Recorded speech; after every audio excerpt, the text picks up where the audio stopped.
ചെമ്പ്, ഇരുമ്പ് പോലത്തെ ലോഹങ്ങളൊക്കെ തുരുമ്പ് പിടിക്കാറുണ്ട്.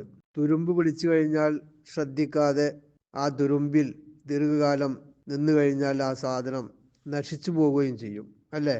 എന്നാൽ ഇരുമ്പും ചെമ്പും മാത്രമല്ല, നമ്മുടെ ഹൃദയം പോലും തുരുമ്പ് പിടിക്കുമെന്നാണ് നബി സല്ലല്ലാഹു അലൈഹി വസല്ലം തങ്ങൾ പറയുന്നത്. നോക്കൂ, ഇന്ന ഹാദിഹിൽ ഖുലൂബ തസ്ദഉ കമാ യസ്ദഉൽ ഹദീദു ഇദാ അസ്വാബഹുൽ മാ.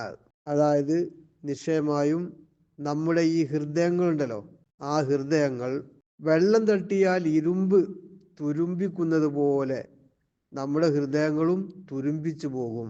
നബി സല്ലല്ലാഹു അലൈഹി വസല്ലം തങ്ങൾ ഇത് പറഞ്ഞപ്പോൾ സഹാബത്ത് ചോദിച്ചു എന്നാണ്, യാ റസൂലല്ലാഹ്, അള്ളാഹുവിന്റെ പ്രവാചകരെ, വമാ ജിലാഉഹ, അള്ളാഹുവിന്റെ പ്രവാചകരെ, ഈ ഹൃദയം തുരുമ്പ് പിടിക്കുമ്പോൾ അതിനെ ശുദ്ധിയാക്കാൻ, ആ തുരുമ്പിനെ നീക്കാൻ എന്താണ് ചെയ്യേണ്ടത്? എങ്ങനെയാണ് ആ തുരുമ്പിനെ നീക്കുക? നബി സല്ലല്ലാഹു അലൈഹി വസല്ലം തങ്ങൾ മറുപടി പറയുകയാണ്, കസ്റത്തു ദിക്രിൽ മൗതി വ തിലാവത്തുൽ ഖുർആൻ. രണ്ട് കാര്യമാണ് പറഞ്ഞത്. അതായത് നമുക്ക് സംഭവിക്കാൻ പോകുന്ന മരണമുണ്ടല്ലോ, ആ മരണത്തെക്കുറിച്ച് ഉള്ള സ്മരണ എപ്പോഴും വർദ്ധിപ്പിക്കുക.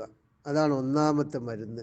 രണ്ടാമത്തെ മരുന്ന് ഖുർആൻ പാരായണം ചെയ്യുകയും, അതായത് ഖുർആൻ പാരായണം ചെയ്യുക എന്നർത്ഥം. അപ്പോൾ ഈ രണ്ട് കാര്യങ്ങൾ നാം വർദ്ധിപ്പിക്കുമ്പോൾ നമ്മുടെ ഹൃദയത്തിൻ്റെ തുരുമ്പ് ഇങ്ങനെ നീങ്ങി ആ ഹൃദയം ശുദ്ധിയായിത്തീരും. ഏത് പ്രശ്നത്തിലും ഏത് വിഷയത്തിലും നാം ഒരല്പം നമ്മുടെ മരണത്തെക്കുറിച്ചൊന്ന് ആലോചിക്കുകയാണെങ്കിൽ പിന്നെ നമുക്ക് ഒരു പ്രശ്നവും ഒരു വിഷയമല്ലാതായി തീരും. കാരണം മരണമാണ് ഏറ്റവും വലിയ പ്രശ്നം. ആ മരണത്തിന് ഒരുക്കാനും ആ മരണം നന്നാവാനും അതിൻ്റെ ശേഷമുള്ള ജീവിതത്തെക്കുറിച്ച് ചിന്തിക്കാനൊക്കെ നാം തുനിയുമ്പോൾ ഇവിടെയുള്ള പ്രയാസങ്ങളോ ബുദ്ധിമുട്ടുകളോ അല്ലെങ്കിൽ മറ്റുള്ള പ്രശ്നങ്ങളോ ഒന്നുമല്ലാതായി തീരുകയാണ്. അതുപോലെ ഖുർആൻ പാരായണം ചെയ്യുമ്പോൾ നാം എല്ലാം ഉപേക്ഷിച്ച് അള്ളാഹുലേക്കും ആ ഖുർആനിലേക്കും നമ്മൾ ശ്രദ്ധ തിരിക്കുന്ന സമയത്ത് പിന്നെ മറ്റുള്ള വിഷയങ്ങളൊക്കെ ഒന്നുമല്ലാതായി തീരുകയും നമ്മുടെ ഹൃദയം ശുദ്ധിയാവുകയും ചെയ്യുന്നു.